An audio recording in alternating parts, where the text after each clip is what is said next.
I'm lying to him right now, standing 3 feet from the man whose ring I should be wearing, whose child is sleeping in a hotel room across town with a woman who thinks I'm just another wedding guest, and I'm lying through my teeth.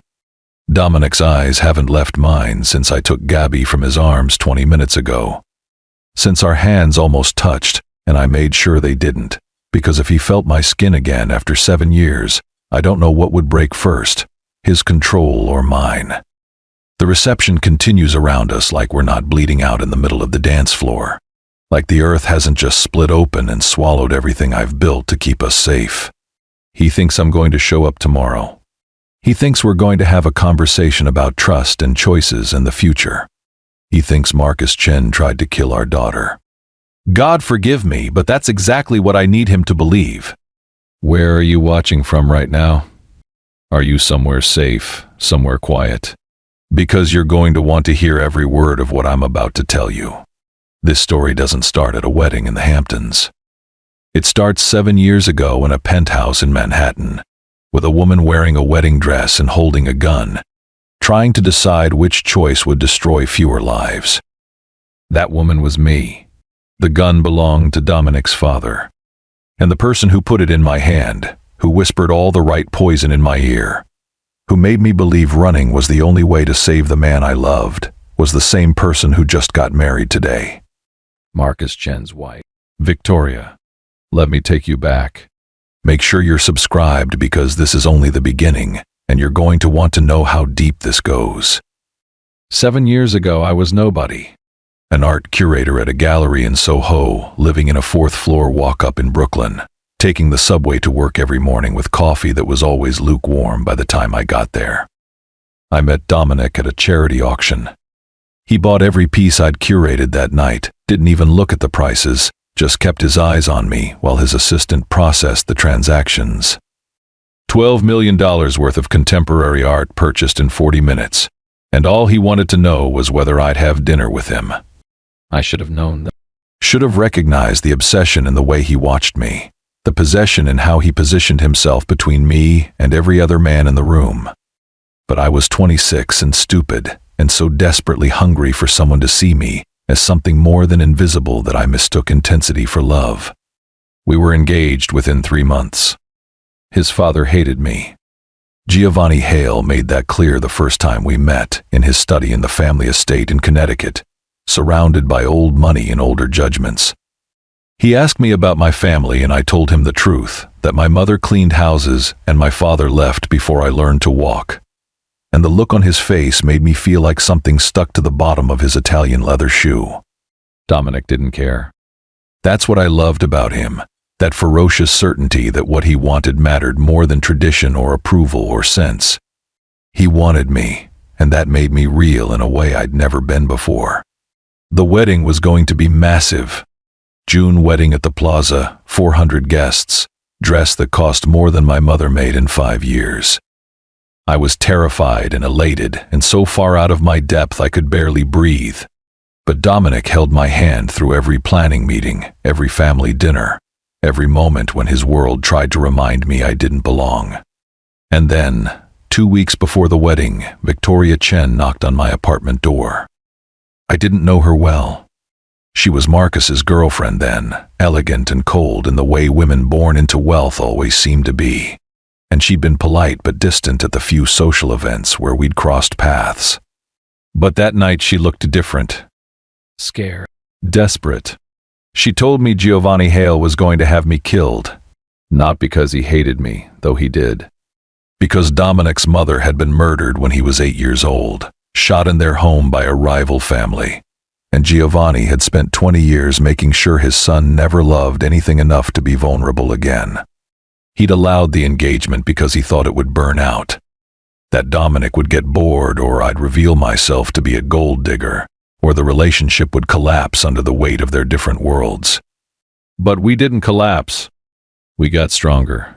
And that terrified Giovanni more than any business rival ever had. Victoria showed me photographs.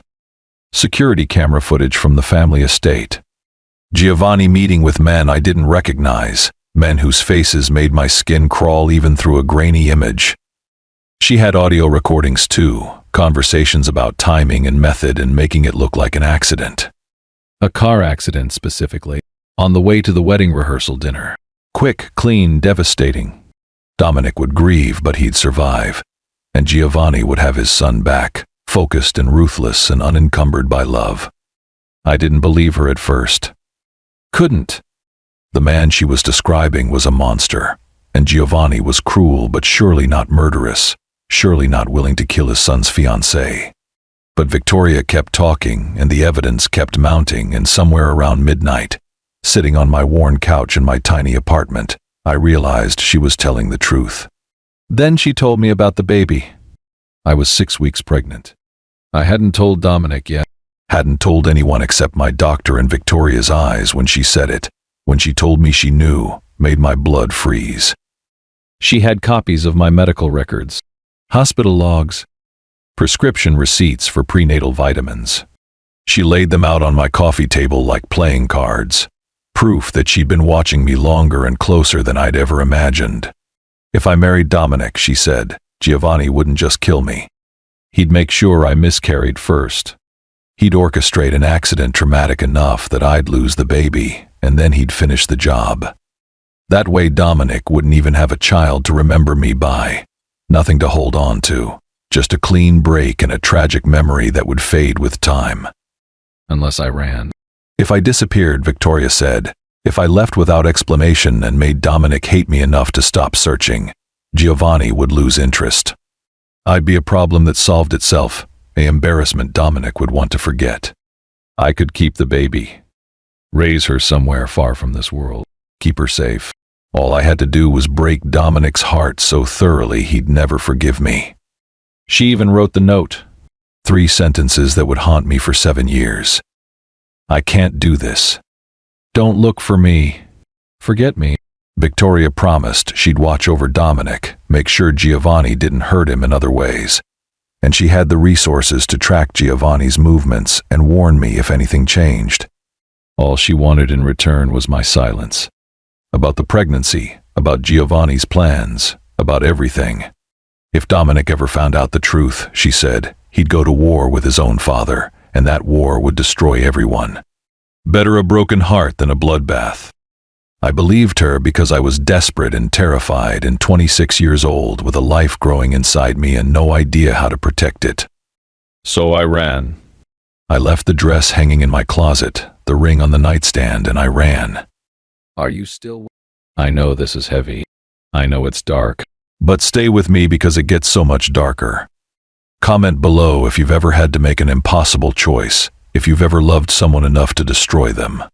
I spent the first year in Oregon, working under a fake name at a bookstore in Portland, watching my belly grow and trying not to think about Dominic's face when he found the note.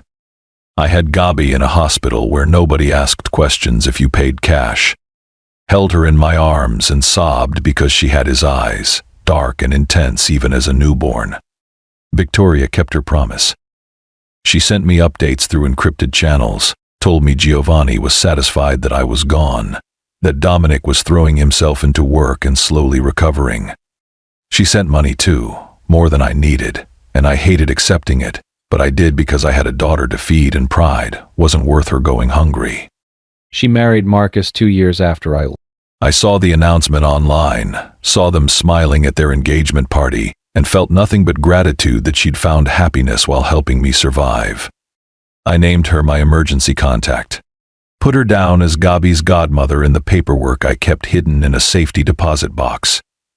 If anything happened to me, Victoria would make sure my daughter knew she came from love, even if that love had been poisoned by circumstance.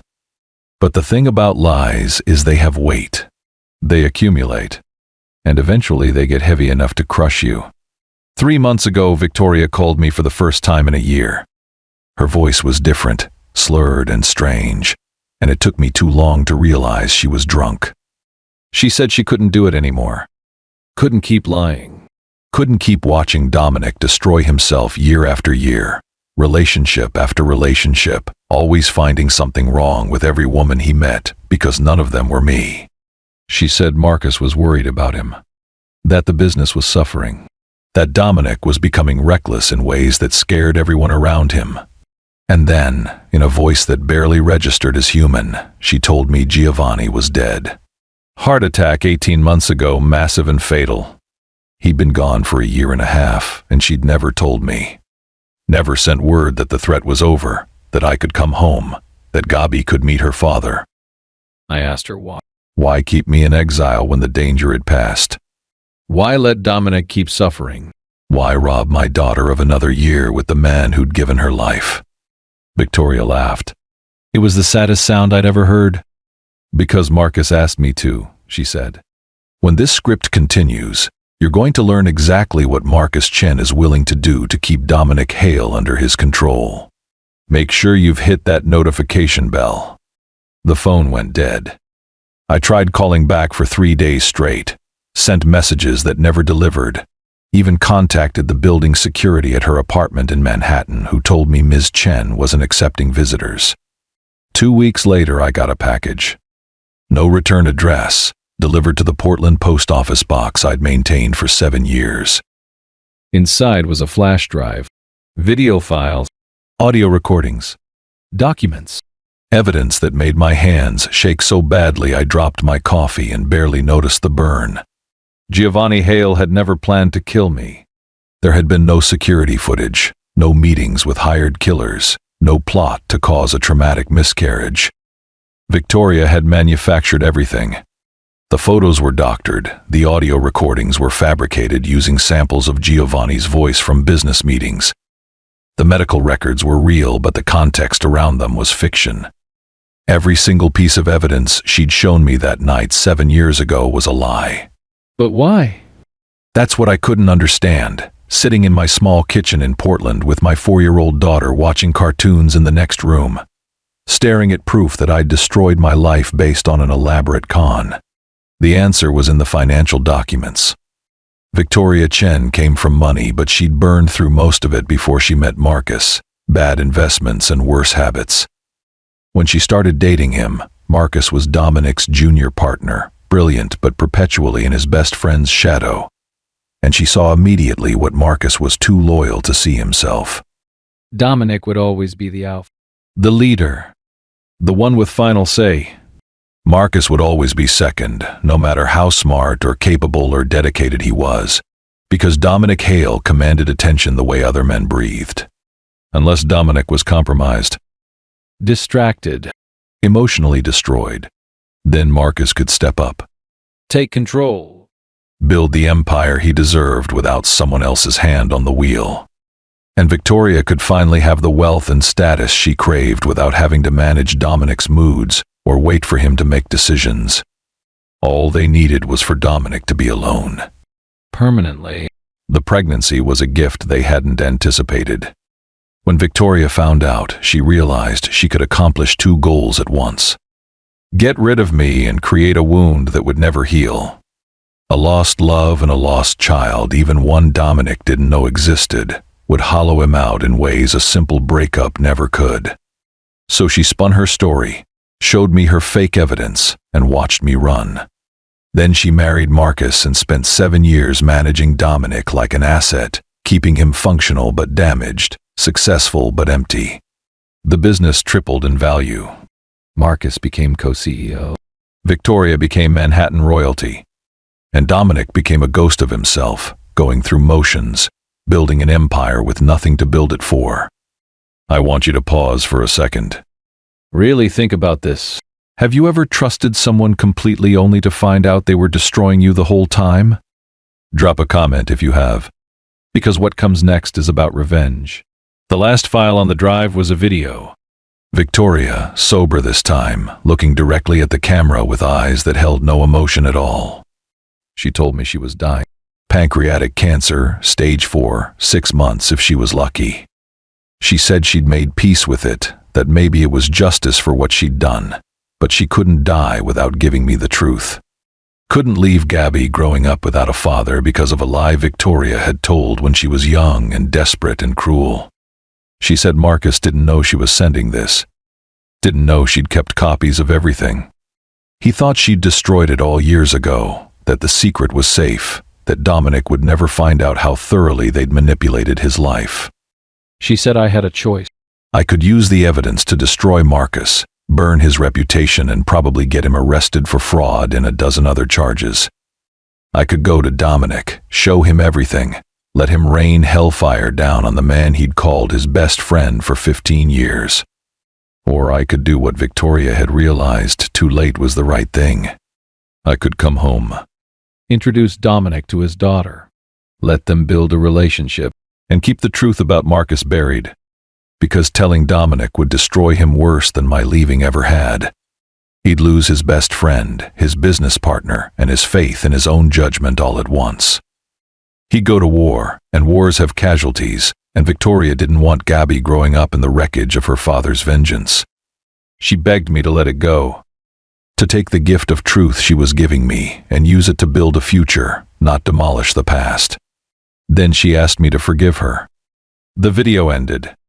I sat in silence for an hour, watching Gabby play, thinking about Dominic and Marcus and Victoria and all the ways love could be weaponized. Then I started planning. I didn't plan to forgive. I planned to infiltrate. To come home under a pretense, get close to Marcus, and figure out exactly how much he knew and how guilty he really was. Because Victoria's version of events painted her as the mastermind and Marcus as an unwitting beneficiary, but I'd learned not to trust anything at face value anymore. So I became a photographer's assistant. Took a job with a woman who shot society weddings up and down the East Coast.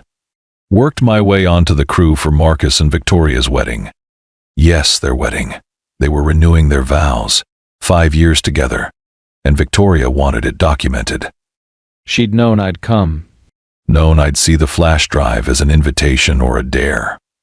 When I arrived at the venue in the Hamptons 3 days before the ceremony, Victoria was already so thin I barely recognized her.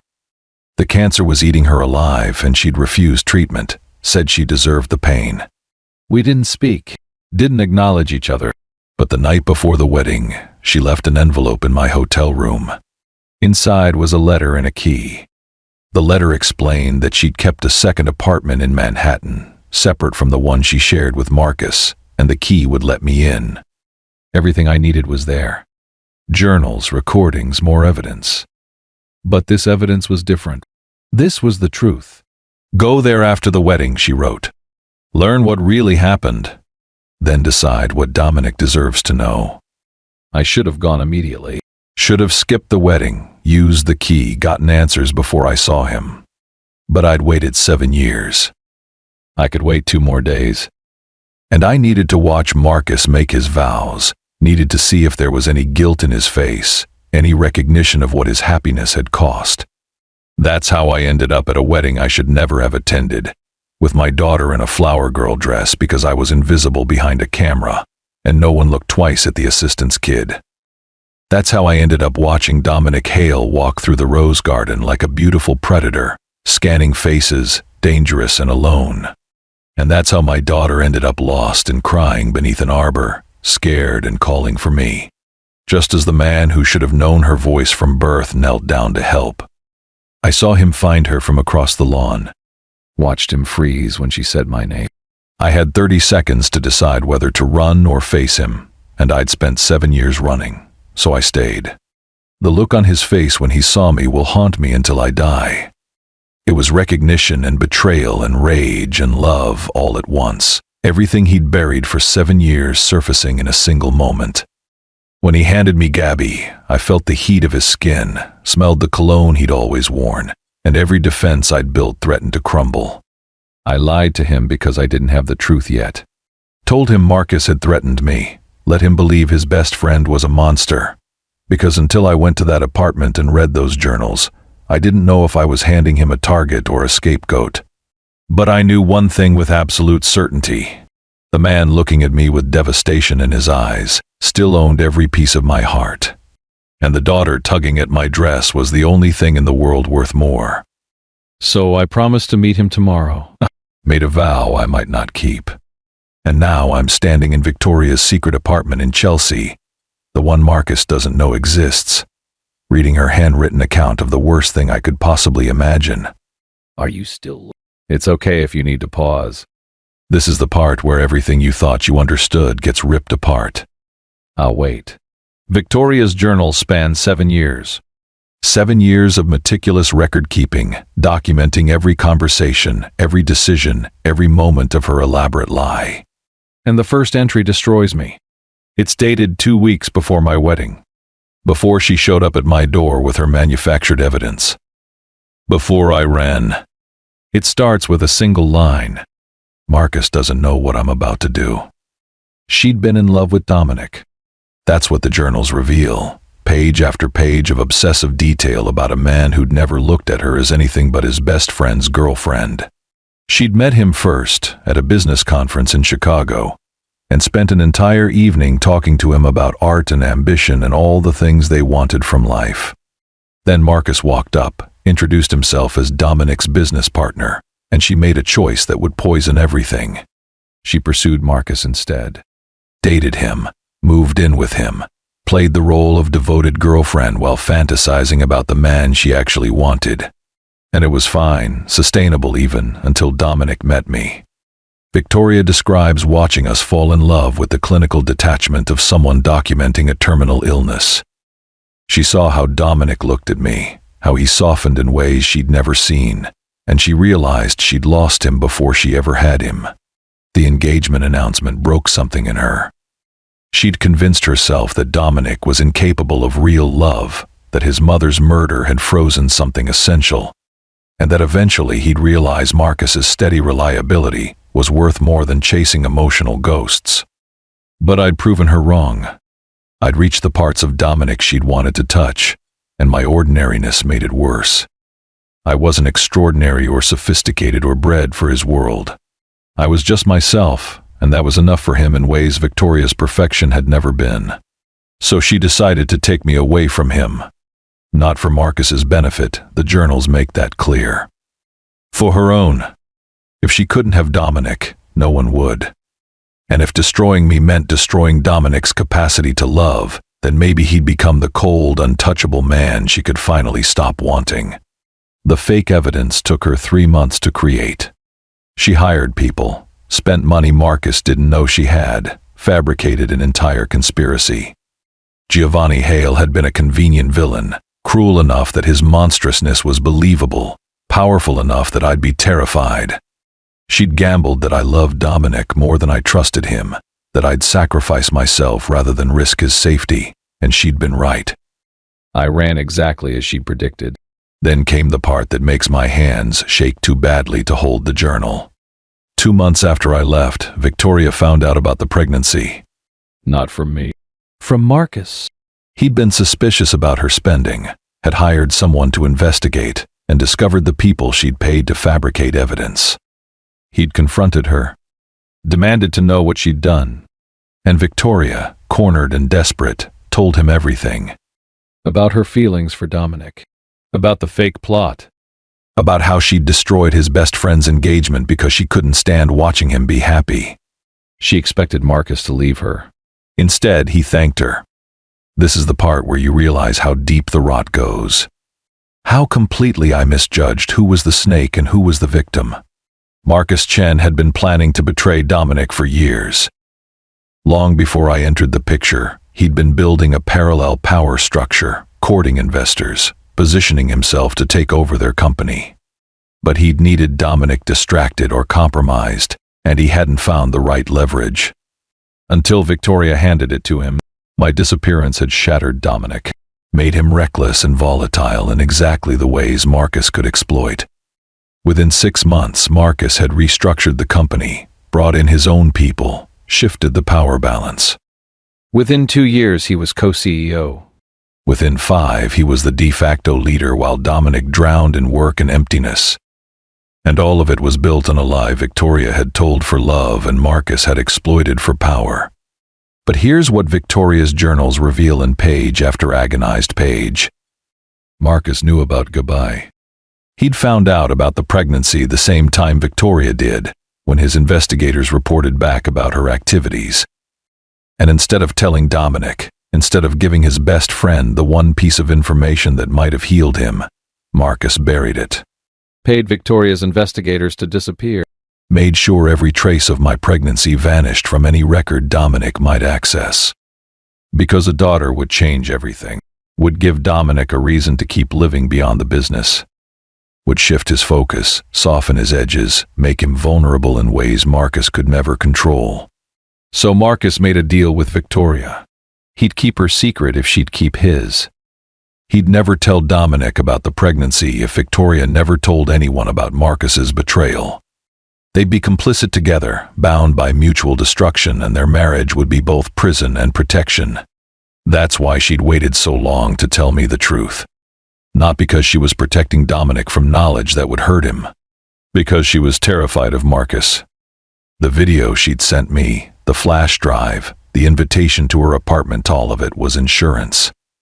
If something happened to her, if Marcus decided she was a liability, I'd know where to find proof. And I'd have a choice about what to do with it. The last journal entry is dated 4 days ago. Right before the wedding. Victoria writes that she's using the ceremony as cover, inviting me back into Dominic's orbit because Marcus will be too distracted to notice. She's gambling that when Dominic sees me, when he sees Gabby, the truth will explode in ways she can't control but also can't prevent anymore. She's dying and tired and so very sorry, and she knows this is the coward's way out, letting fate and proximity do what she should have done 7 years ago. She ends with a single line. I loved the wrong man, and I made everyone pay for it. I'm standing in this apartment surrounded by evidence of obsession and betrayal, and I realize Victoria was wrong about one thing. She told me not to tell Dominic the truth because it would destroy him. But keeping it from him would destroy me. Because Dominic deserves to know his best friend let him suffer for 7 years, knowing he had a daughter. Deserves to know Marcus used his pain as a business strategy. Deserves to make his own choices about vengeance and forgiveness. And I deserve to stop carrying other people's lies. So I photograph every page. Copy every file. Pack it all into a bag with hands that won't stop shaking. And I prepare to do the thing Victoria begged me not to do. I'm going to burn Marcus Chen's world down. But first, I need to keep my appointment at the St. Regis. Because Dominic Hale deserves the truth before he deserves revenge.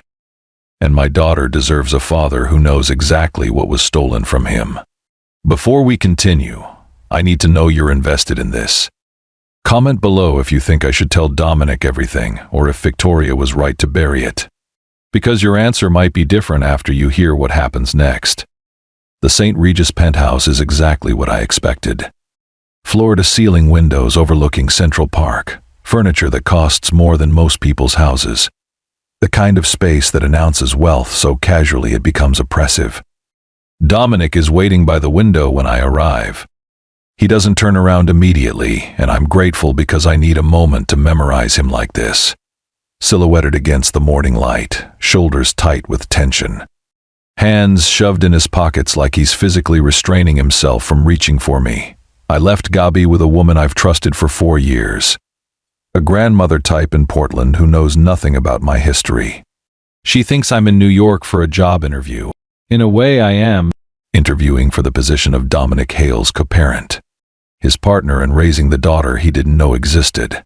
His accomplice in whatever comes after truth. Dominic turns. The morning light catches his face and I see what 7 years has done to him. He's harder now. Leaner. There's silver threading through his dark hair at the temples and lines around his eyes that weren't there before. He looks like a man who stopped sleeping well a long time ago and forgot why rest mattered. He looks dangerous. He looks exactly like the man I fell in love with, only more so.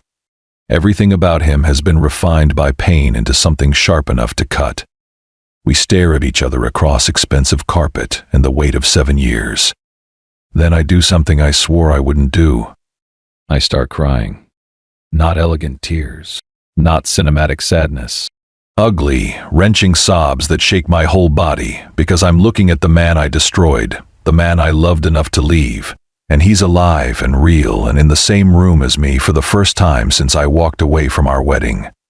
Dominic crosses the space between us in 3 strides. I think he's going to yell or shake me or demand answers. Instead, he pulls me against his chest and holds me like he's been waiting 7 years to do exactly this. Like I'm something precious he thought he'd lost forever. His hand cups the back of my head, fingers threading through my hair, and he's shaking too. We stand there for a small eternity. When I finally pull back, his thumb brushes tears from my cheek with such tenderness I almost break again. "You need to tell me everything," he says. His voice is rough, not from anger, from the effort of staying controlled when what he wants is to fall apart. So I do. I tell him about Victoria showing up at my apartment, about the evidence she showed me, the threats she claimed Giovanni had made, about being 6 weeks pregnant and terrified and 26 years old with no idea how to protect a child from a world I barely understood. I tell him about running, about Portland and bookstores and holding Gabby while she slept and pretending I could be enough for her even though every day she looked more like him. About Victoria's updates over the years, her assurances that Giovanni was satisfied, that Dominic was healing, that staying away was still the safest choice. And then I'd tell him about the phone call 3 months ago, about Victoria being drunk and desperate and finally admitting Giovanni had been dead for 18 months, about the flash drive arriving 2 weeks later with evidence that none of it, had ever been real. I watch his face as he processes them. Watch understanding hit him and wave. First shock that Victoria had lied, then confusion about why, then rage as he realizes someone deliberately destroyed his life. I don't tell him about Marcus yet. I need to see how he handles Victoria's betrayal first. Need to know if the man I loved is still capable of distinguishing between justice and vengeance. Dominic walks to the window, stands there with his back to me, shoulders rigid. "She's dying," he said. "It's not a question." "How did you know?" "I saw her at the wedding. She looks like she weighs 90 pounds. Cancer?" I nod even though he's not looking at me. He laughs. "It's a terrible sound." "Justice or coincidence?" "I don't know." "Does it matter?" He turns. His eyes are dark with something I can't name. "It matters because I want to know if the universe has any sense of fairness or if I need to arrange it myself." This is the moment. The point where I decide whether to tell him everything or protect him from the worst of it. I think about Victoria's journals, about Marcus's betrayal, about 7 years of deliberate manipulation. I think about Gabi, safe in Portland, who deserves a father who's present and functional, not consumed by vengeance. I think about the man in front of me, the one who just held me like I was oxygen, and I realize Victoria was wrong about what would destroy him. Not knowing would be worse. "Dominic," I say carefully. Victoria wasn't working alone. His whole body goes still. That predator stillness that means he's locked onto prey. "Who?" Marcus knew. I watch it hit him. Watch his face cycle through disbelief to denial to a kind of terrible understanding that makes my chest ache. He knew? Everything. About the fake evidence. About the pregnancy. About Giovanni being dead and Victoria keeping me in exile. He knew all of it, and he never told you because my pain made me profitable, Dominic finishes. His voice is flat, empty, because a broken man is easier to manipulate than a whole one. Yes. He nods slowly, walks to the bar, pours himself whiskey even though it's 10 in the morning. Drinks it in one swallow. Then he pours another and offers it to me. I don't want it, but I take it anyway, because this moment feels like it needs ritual. We stand together by the window, drinking expensive whiskey, watching Central Park stretch out below us full of people having normal problems. Normal life. "How detailed is your evidence?" He finally asked. Very. I have Victoria's journals, Financial records. recordings of conversations between her and Marcus, timestamps that prove he knew about Gabai within weeks of my disappearance and actively worked to keep you from finding out. Dominic nods. His face shows nothing now. He's gone somewhere cold and calculating, the place where he makes billion-dollar decisions and destroys competitors. Good. We'll need it. For what? He looks at me. There's no warmth in his eyes anymore. For when I dismantle Marcus Chen piece by piece. This is what I was afraid of. Dominic, I start. He's your best friend. Was my best friend. There's a difference. I know. Believe me, I know how much this hurts. But we have to be smart about this. We have a daughter who needs you present and functional, not consumed by revenge. He smiles. It doesn't reach his eyes. You think I can just forgive this? Forget that he watched me suffer for 7 years and did nothing. I think you're not the only one who was hurt. Victoria spent 7 years dying inside from guilt. She's paying for what she did. That's not justice, Elena. That's biology. What would be justice? The question hangs between us. I realize I don't have a good answer. What would be enough to balance 7 years of stolen time with my daughter?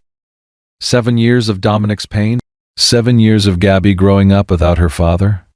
Nothing. That's the truth.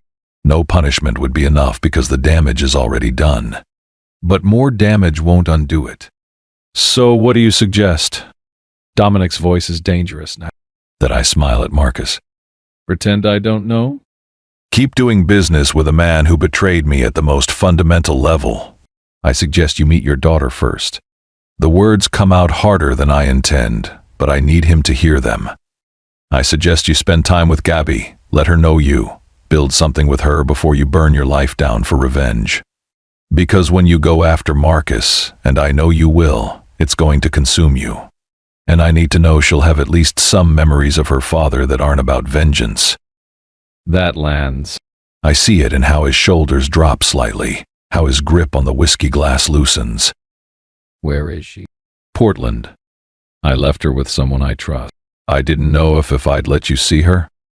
Dominic, finish it. Jesus, Elaine. What kind of monster do you think I've become? I don't answer because we both know what 7 years of pain can do to a person. I'm flying to Portland tonight, he says. Not asking permission. Informing me. Book whatever flight you want. I'll take my jet. We'll both be there by evening, and tomorrow morning I'm meeting my daughter. Okay. Just like that. He looks at me warily. I thought you'd fight me on this. I spent 7 years fighting everything. I'm done fighting. If you want to meet Gabby, I want that too. I just need you to promise me something. Anything. His voice is fierce. Don't tell her about Marcus yet. Don't let your anger at him poison the first real time you spend with her. She doesn't need to know about betrayal and lie. She just needs to know she has a father who wants to be in her life. Dominic nods slowly. Then he sets down his glass and closes the distance between us. His hand comes up to cup my face, thumb tracing my cheekbone, and the tenderness in the gesture makes my breath catch. I never stopped loving you, he says quietly. I try. God knows I try. Dated other women, slept with strangers, told myself you were a ghost I needed to exorcise. But every single one of them was wrong because none of them were you. I'm so angry with you right now, Elena. Angry that you didn't trust me enough to come to me 7 years ago. Angry that you believed Victoria's lies. Angry that you kept my daughter from me even after Giovanni died. But underneath all that anger, I'm just so goddamn grateful you're alive. I can't speak. Can't breathe. His forehead touches mine and we stand there, sharing air, sharing space, sharing the weight of everything we've lost and everything we might still save. Tomorrow, he whispers. Tomorrow I meet my daughter. And after that, we figure out what justice looks like. I nod against him. Then his lips brush mine, barely a kiss, more like a promise or a question or an exorcism of ghosts. When he pulls back, his eyes are wet. Go pack, he says. Give me the address in Portland. I'll have my pilot file the flight plan. And Elena? Yes. Thank you for coming back. Even if it's 7 years late. Even if it's broken and complicated and fucked up beyond recognition. Thank you for coming back. I leave before I can change my mind. Before I can tell him the rest of what's in Victoria's journals. The parts about Marcus's plans for the company. About how he's been systematically pushing Dominic towards self-destruction while positioning himself to take full control. About the investors Marcus has been courting behind Dominic's back and the hostile takeover he's planned for next quarter. Victoria documented all of it. Recorded conversations. Copied financial records. Built a case that would destroy Marcus legally and professionally. She was going to give it to Dominic herself after the wedding as her final act of atonement. But she's dying faster than expected. The wedding was 3 days ago, and I haven't seen her since. Haven't been able to reach her. I think she's already gone. And now I'm flying to Portland with Dominic Hale, about to introduce him to a daughter who doesn't know his name, and all I can think about is Victoria's last journal entry. I loved the wrong man and I made everyone pay for it. I pray I'm not about to make the same mistake. Can I ask you something? Are you the kind of person who believes in second chances? Because that's what this whole story hinges on. Whether people can be forgiven for the worst things they've done. Whether love can survive truth. Drop a comment with your thoughts, because I need to know I'm not alone in this. We land in Portland just after 8 p.m. Dominic's jet, all leather and polished wood in quiet luxury, feels surreal after my years of economy flights and bus rides. He spent the flight on his phone, canceling meetings, rearranging his schedule, barking orders at assistants who sound terrified of him even through the speaker. When he's done, he looks at me. Tell me about her. Everything. So I do. I tell him about Gabai's first words, how she called me mama at 9 months, and then didn't speak again for another 6 months. Like she needed time to decide if words were worth the effort. I tell him about her starting preschool last year, how she came home the first day and announced she'd made 17 friends and planned to marry a boy named Jake who shared his cookies. I tell him she's stubborn and bright and sometimes too perceptive for her own good. How she asks questions I don't know how to answer, like why doesn't she have a daddy when everyone else does? I tell him about the night terrors she had when she was 3, waking up screaming about monsters she couldn't describe, and how the only thing that calmed her was when I sang the song he used to sing to me, that old jazz standard about autumn in New York. I'd forgotten I told you about that song, Dominic says. His voice is rough. It's the only thing that works, I say. Nothing else calms her down. His eyes close briefly. When they open again, they're wet. She knows me, he says. Somehow, on some level, she knows. Maybe. Or maybe she just has good taste in music. He almost smiles. Then the plane is landing and we're in a car heading toward the house I've called home for 4 years, and reality starts setting in. What do I tell her? I ask. About you? Dominic considers this. The truth. That I'm her father, and I didn't know about her, but now I do, and I'm not going anywhere ever again. She's full. She's not going to understand complicated. Kids understand honesty, he says. They might not grasp the details, but they know when adults are lying. Just tell her the truth in whatever way makes sense for a 4-year-old. He's right. I know he's right.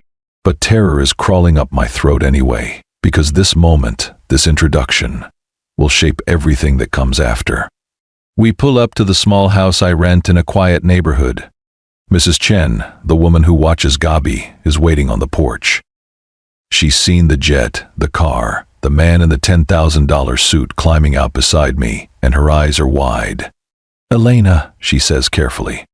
Is everything all right? Everything's fine. I force a smile. Mrs. Chen, this is Dominic. He's Gabby's father. The old woman's face cycles through shock and understanding and something that might be approval. She's been asking me for years why Gabby doesn't have a daddy around, gently suggesting I find a good man, worried about raising a girl without a father figure. Well then, Mrs. Chen says, recovering her composure. You'll want to see her. She's inside, We follow her into the house. My house. The place I've built for me and Gabi, full of secondhand furniture and art supplies, and the kind of comfortable chaos that comes with raising a small creative human. Dominic looks around and I see him cataloging everything. The photos on the wall, all of Gabi at various ages. The finger paintings stuck to the fridge. The toys scattered across the living room floor. Evidence of the life I've built without him. Gabi is at the kitchen table, hunched over paper with crayons scattered around her. She's drawing what looks like a castle, all purple towers and pink flags. She doesn't look up when we enter. Baby, I say soft. Someone's here to meet you. Not now, Mama. I'm making a palace. It's very beautiful, but this is important. Gabi sighs with the exasperation of a 4-year-old whose art has been interrupted. She looks up. Sees me, then sees Dominic, and goes completely still. They stare at each other. My daughter and her father meeting for the first time, and I watch something pass between them that has no words. Recognition, maybe. Or just that inexplicable pull of biology. You have my eyes, Gabi says finally. Dominic crouches down to her level. His voice when he speaks is gentle in a way I've never heard from him. I think you have my eyes. Because I'm your daddy. Matter of fact. Simple. True. Gabi considers this. I've never had a daddy before. I know. I'm sorry about that. Where were you? The question is devastating in its innocence. I didn't know about you, but now I do. And I'm here. Are you staying? Dominic looks at me, then back at his daughter. Yes, I'm staying. Okay. Gabi returns to her drawing. After a moment, she pushes a green crayon toward him. You can help if you want. Daddies probably know about castles. Just like that. No drama. No tear. Just acceptance that this is how the world works now. Dominic takes the crayon with shaking hands. Where should I draw? Gabi points to a blank space on the paper. We need a dragon. All good castles have dragons. Evil or friendly? Both, obviously. That's what makes it interesting. Dominic starts drawing. I watch my daughter and her father side by side, dark heads bent over the same paper. And something in my chest that's been tight for 7 years finally loosens. Mrs. Chen touches my arm. I'm going to head home, she whispers. Unless you need me. I shake my head. We're good. She studies my face. Are you, though? I don't know. But I'm going to find out. After she leaves, I make tea I don't drink and watch Dominic and Gabi create an entire kingdom on paper. He's good with her. Patient. Asking questions about her creative choices. Taking her ideas seriously. Gabi talks nonstop, the way she does when she's comfortable. Explaining the dragon's backstory and the princess who lives in the castle and the prince who's actually kind of useless but means well. Does the princess need saving? Dominic asks. No, Gabi says firmly. She saves herself. The dragon helps. What about the prince? He's there for moral support. Dominic laughs. It's the first real laugh I've heard from him in 7 years, and the sound makes my eyes sting. Your daughter has very clear ideas about gender roles, he says to me. She gets that from you. I raise an eyebrow. I'm wearing a suit that costs more than your car and running a company with 15,000 employees. You don't think I have clear ideas about gender roles? Fair point. Ed time comes too soon. Gabi protests, but her eyes are drooping, and when I scoop her up, she doesn't fight. Will you be here tomorrow? She asks Dominic. Yes. Promise? I promise. Okay. She yawns. You're a good drawer. For a daddy. Thank you. You're a good artist. For a daughter. This satisfies her. I carry her to bed, tuck her in, sing the song that always works. When I return to the kitchen, Dominic is standing exactly where I left him, staring at the drawing they made together. She's perfect, he says without looking up. She's mine and I didn't know, and she's perfect. I know. I spent 7 years with her, watching her grow, and never once did it feel like enough time. I can't imagine what you're feeling. He turns. His face is raw. I'm feeling like I want to kill Marcus Chen with my bare hands. Dominic, no. Listen to me. I held my daughter for the first time tonight. 4 years old, Elena. 4 years of birthdays and first words and nightmares and drawing lessons. 4 years Marcus knew existed and helped hide from me. So no, I'm not going to let this go. I'm not going to forgive him. And I'm sure as hell not going to keep doing business with him. But here's what I am going to do. I'm going to be the father Gabi deserves. Present. Patient. Stable. And when she's secure enough in having me around that my absence won't damage her, I'm going to methodically destroy the man who stole her first 4 years from me. That's the deal. I be the dad first. Then I be the monster. There's nothing I can say to that. Nothing that wouldn't be a lie. So I just nod. He crosses to me. Pulls me close. We need to talk about us too, he says against my hair. About what happens now. Whether this is co-parenting or something more. Whether you're staying in Portland or coming back to New York. Whether we're going to try to rebuild what Victoria and Marcus destroyed or just focus on Gabai. I know, but not tonight. Tonight I just want to process that I'm a father and you're here and our daughter thinks I'm a good drawer. Fair enough. He kisses my forehead. Then he steps back. I should get a hotel. There's no hotels near here worth staying in. He can sleep on the couch if he wants. Or there's a spare bedroom. He looks at me for a long moment, then nods. Spare bedroom. For tonight? The unspoken end of that sentence hangs between us. For tonight, but not forever. For tonight, but we both know where this is heading. For tonight, but eventually we're going to have to decide if we're brave enough to try again. I show him to the room. It's small and plain, nothing like the places he's used to, but he doesn't seem to notice. He's still holding the drawing Gabby made with him. Thank you, he says, for calling me, for introducing us, for being strong enough to come back even though it was terrifying. You don't have to thank me for letting you meet your own daughter. Yes, I did. Because you could have kept running. Could have decided I didn't deserve to know her after missing so much time. But you gave me a chance anyway. That takes courage. Or stupidity. Hard to tell which. He smiles slightly. Get some sleep, Elena. Tomorrow we figure out logistics. And after that, we figure out revenge. He closes the door and I'm left standing in the hallway of my small house, listening to my daughter breathe in one room and her father move around in another. And I realize this is the moment everything changes. Tomorrow we're a family. Broken and complicated and stitched together from lies and truth. But a family nonetheless. I just hope we survive what comes next. Last question before we move forward. What would you do if you were me? Trust Dominic with revenge or try to stop him? Because I genuinely don't know the right answer. And I'm running out of time to decide. 3 weeks pass. They're the strangest, most tender, most terrifying 3 weeks of my life. Dominic rents a house 2 blocks away. Close enough to be present, but far enough to give us space. He shows up every morning at 7, has breakfast with Gabby, walks her to preschool. He's there when she gets home, helps with homework that 4-year-olds don't actually have, but Gabby invents anyway, because she likes his attention. They draw together. Read together. He teaches her chess and she teaches him the elaborate rules of her imaginary kingdom.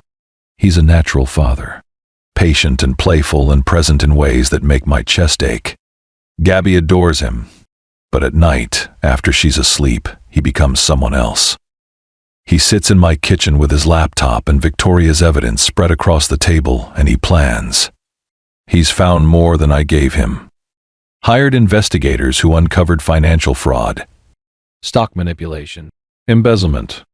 Marcus has been stealing from their company for years, small amounts that add up to millions, hiding it in shell corporations and offshore accounts.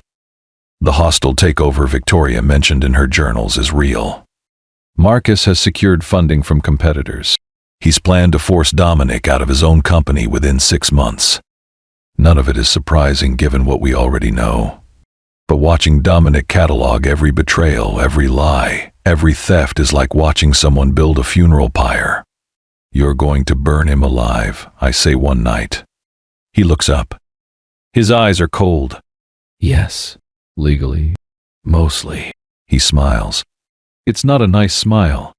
I'm going to ruin him in every way that matters. His reputation. His wealth. His freedom. When I'm done, Marcus Chen will be lucky if he can get a job managing a gas station in a town that doesn't have internet. And this will make you feel better? No. But it will make things even. I don't argue. What's the point? He's right that Marcus deserves consequences. My only question is whether Dominic will survive delivering them. Have you talked to him? I asked. To Marcus. Not since the wedding.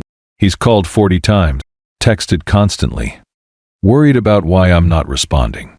I've had my assistant tell him I'm dealing with a personal emergency. Which isn't a lie. No, it's really not. Dominic closes the laptop, looks at me. Victoria died. The words hit like a slap. When? 4 days ago, peacefully apparently, In her sleep. her lawyer contacted me yesterday. She left me a letter. Did you read it? Yes. And it's everything you'd expect.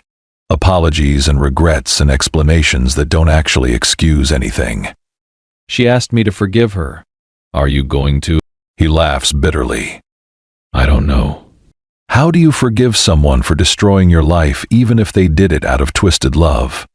How do you grant absolution to a dead woman who can't be punished? You let it go, I say quiet.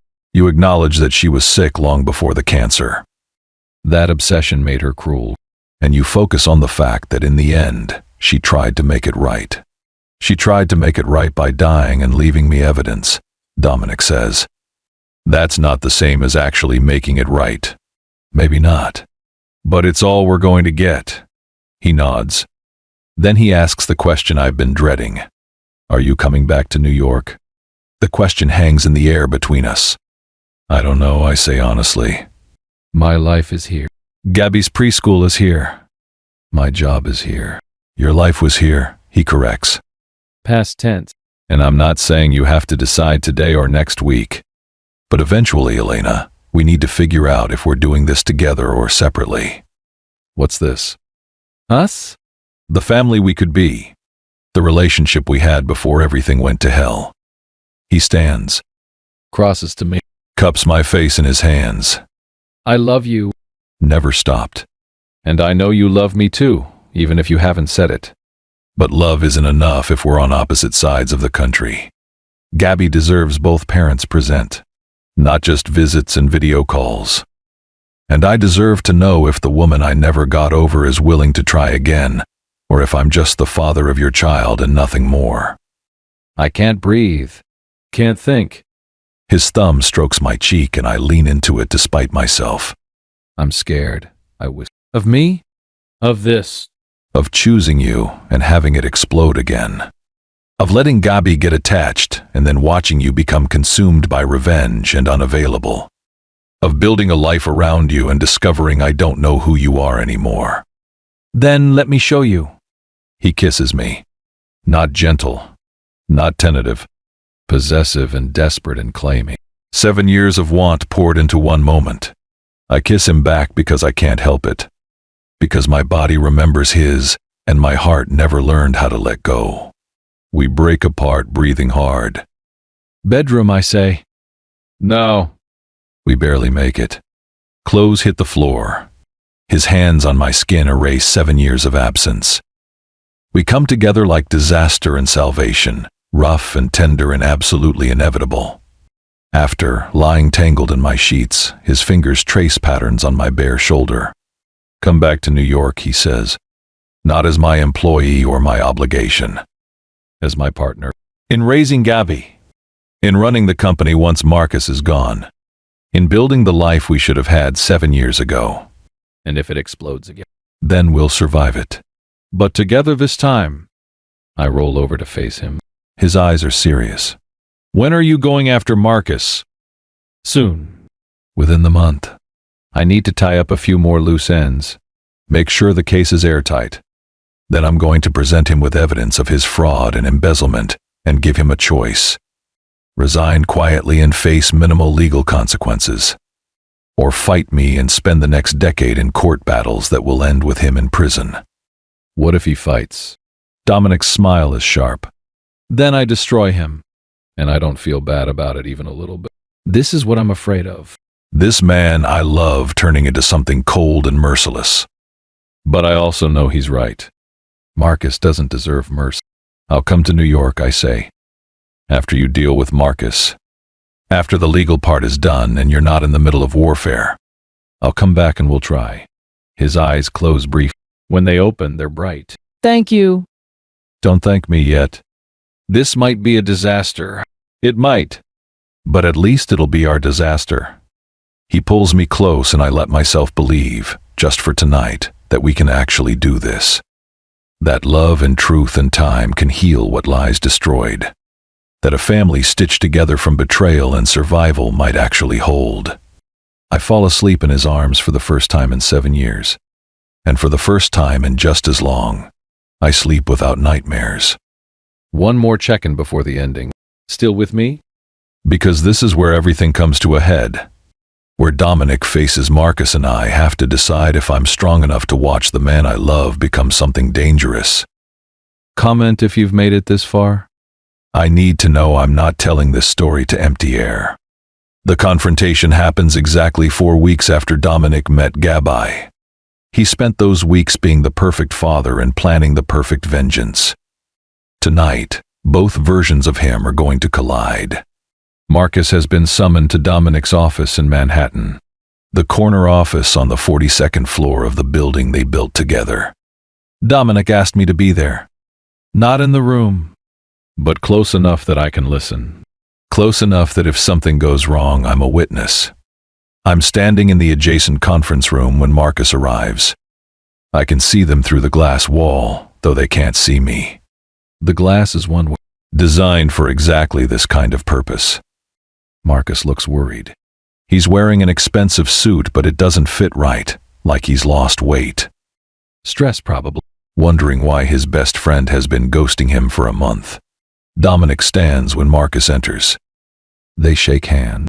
It looks normal, friendly, like nothing's wrong. Want a drink? Dominic asks. Marcus nods. Whiskey. Neat. Dominic pours 2 glasses. Hands one to Marcus. They sit in leather chairs that cost more than my first car. So, Marcus said, Want to tell me why you've been avoiding me for a month? Personal issues, Dominic says smoothly. Nothing to do with the company. Marcus doesn't look Personal issues that require you to cancel every meeting, ignore my calls, and disappear to Oregon? Portland, Dominic corrects. And yes. Those kinds of personal issues. Is everything okay? That depends on your definition of okay. Dominic sets down his glass. Do you remember Elena Moretti? The question lands like a bomb. I watch Marcus's face go carefully blank. You, ex-fiancée. Of course. Why? She came back. Marcus goes very still. Back? To New York? To my life.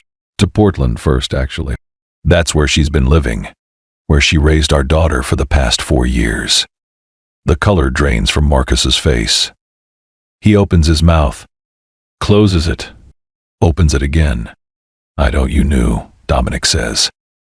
His voice is still calm, but there's a knife edge underneath. About the pregnancy. About Eleanor running. About my father being dead for 18 months while Victoria kept Elena in hiding. You knew all of it. I can see Marcus calculating, weighing options, trying to figure out how much Dominic knows and whether he can still lie his way out. I don't know what Elena told you, Marcus starts. But Victoria was sick. Confused. If she said things that weren't Victoria kept journals, Dominic interrupts. 7 years worth. Documenting every lie she told. Every conspiracy she fabricated. Every conversation she had with you about keeping my daughter secret so I'd stay broken and distracted and profitable. Marcus stank. This is insane. You're listening to a dead woman's ravings and sit down. The command is quiet but absolute. Marcus sit. Dominic opens a folder. Slides papers across the desk. That's evidence of your embezzlement. $4.2 million over 7 years. Hidden in shell corporations registered to your wife's maiden name. Marcus's hands shake as he looks at the documents. That's evidence of stock manipulation. You've been artificially depressing our share price for 6 months, timing it with short sales through accounts held by your brother-in-law. Marcus looks at. His face is gray. Dominic, that's the funding agreement for your hostile takeover. Scheduled for next quarter. You were planning to force me out of my own company using money you stole from me and information you had because I trusted you. I watch my former best friend crumble. It wasn't supposed to be like this, Marcus whispers. What was it supposed to be like? Dominic's voice is ice. You helped Victoria hide my daughter. You watched me fall apart. You used my pain to take over the business we built together. What exactly was your endgame, Marcus? Because from where I'm sitting, it looks like you destroyed my life for profit. Marcus is crying now. Actual tears. It's pathetic. I was tired, he says. Tired of being in your shadow. Tired of watching you be brilliant and charismatic and successful while I was just the smart guy in the background. When Victoria told me what she'd done, when I saw how it broke you, I thought what? That you could finally shine? That without me at full strength you'd get your moment? Yes. Marcus's voice cracked. Yes. I thought I'd finally be enough. And Elena's pregnancy? Gabby? What was your justification for hiding my daughter from me for 4 years? Marcus doesn't answer. He can't.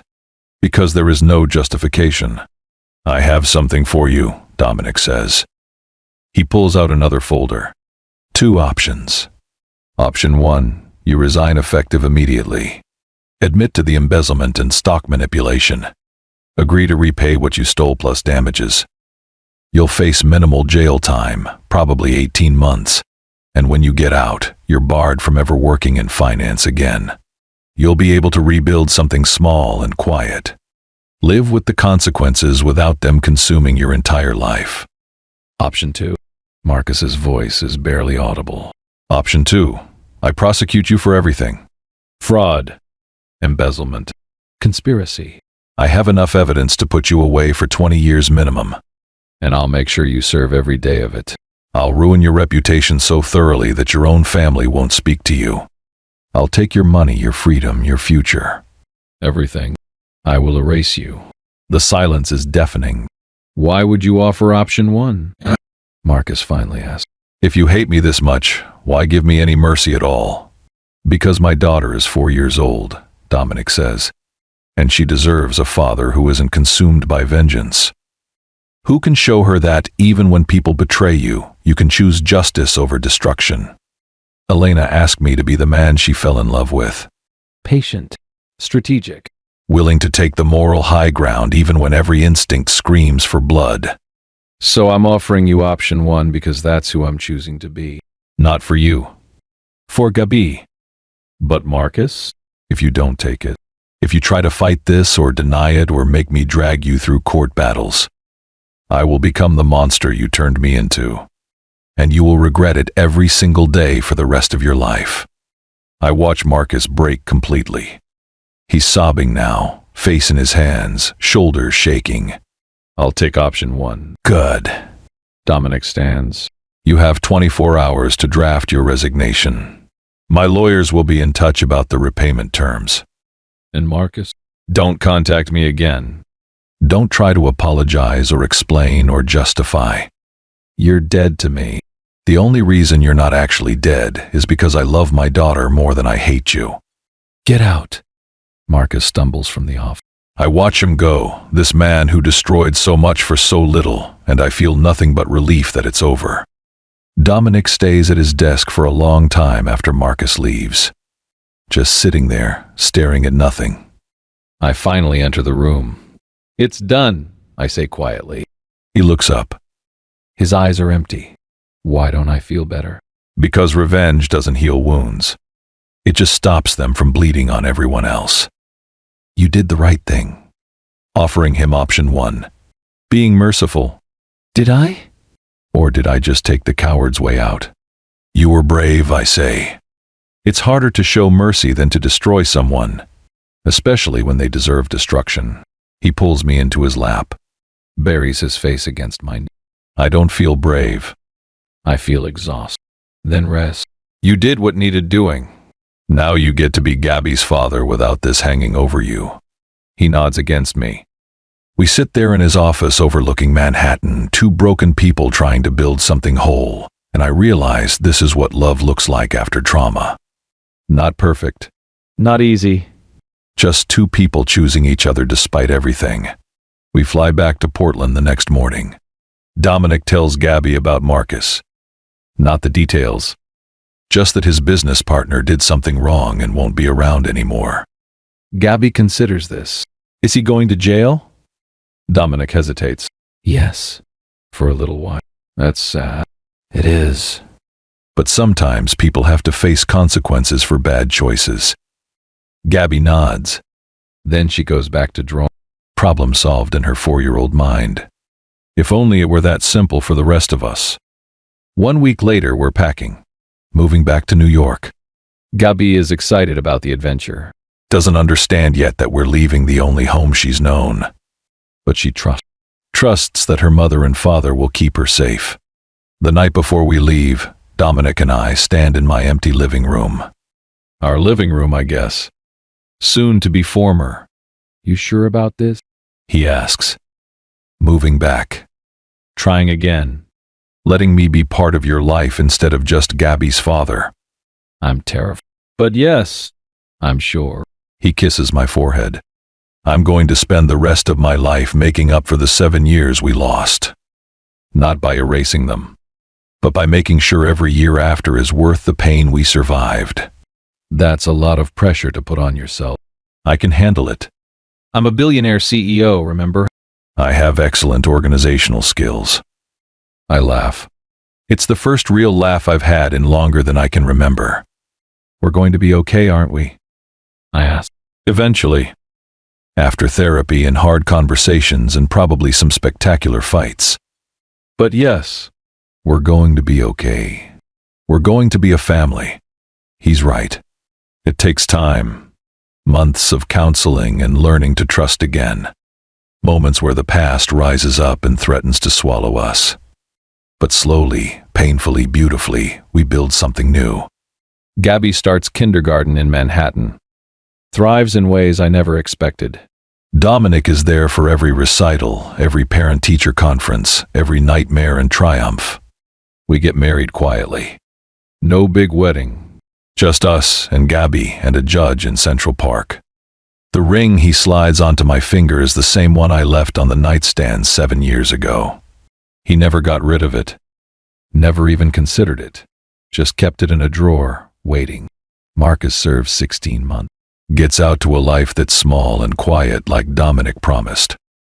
We never speak to him. Never think about him unless we have to. He's a ghost we've exorcised through justice instead of vengeance. Victoria is buried in a cemetery in Connecticut. We visit once, the three of us. Gabby leaves flowers. Doesn't understand who Victoria was or what she did. Just knows this woman was important somehow. Dominic stands at the grave for a long time. I don't hear what he says, but I see his lips move. Forgiveness or condemnation, or maybe both. When we leave, his shoulders are lighter. Some burdens you can only put down when you speak them aloud. 5 years after the wedding where everything changed, we're sitting in our home in Manhattan. Our real home. Not the penthouse or the house in Portland, but a brownstone in Brooklyn with a garden where Gabby plays and rooms full of life and noise and love. Dominic is teaching Gabby chess. She's 9 now. Sharp as a knife and twice as dangerous when she wants to be. She beats him more often than not. I'm watching them from the doorway, these two people who are my entire world, and I think about Victoria's last journal entry. I loved the wrong man and I made everyone pay for it. She was wrong about one thing. Love isn't wrong. It's just complicated. Messy. Capable of destroying and saving in equal measure. The trick is learning to love people not despite their flaws, but with full understanding of them. To choose them anyway. To build something that survives truth. Dominic looks up, catches me watching, smiles. Come here, he says. Help me. Your daughter is destroying me. She's your daughter when she's winning, I say. But I cross to them anyway. Let him pull me down beside him. Let Gabby explain her strategy in terms that make no sense but somehow work. This is what we saved. Not perfection. Just this. Moments of ordinary grace in the wreckage of what almost was. And it's enough. More than enough. It's everything. Before we end, I need to know. Did this story move you? Did it make you think about betrayal and forgiveness and whether love can survive the worst things people do to each other? Leave a comment. Tell me your thoughts. Tell me if you'd make the same choices. And subscribe. Because this is just one story. There are more, darker, More complicated. More real. more stories about people who destroy and save each other in equal measure. About love that's dangerous and desperate and absolutely worth fighting for. Thank you for staying with me through all of this. Through Elena and Dominic and Gabai. Through Victoria's obsession and Marcus's betrayal and the long road back to something like wholeness. These stories matter because they remind us that happy endings aren't about perfection. They're about choosing to try anyway. About building families from broken pieces. About looking at someone who's seen you at your worst and deciding they're worth your best. See you in the next story. Until then, remember, love isn't easy. But it's the only thing worth being destroyed for. And if you're lucky, really lucky, it's also the thing that puts you back together.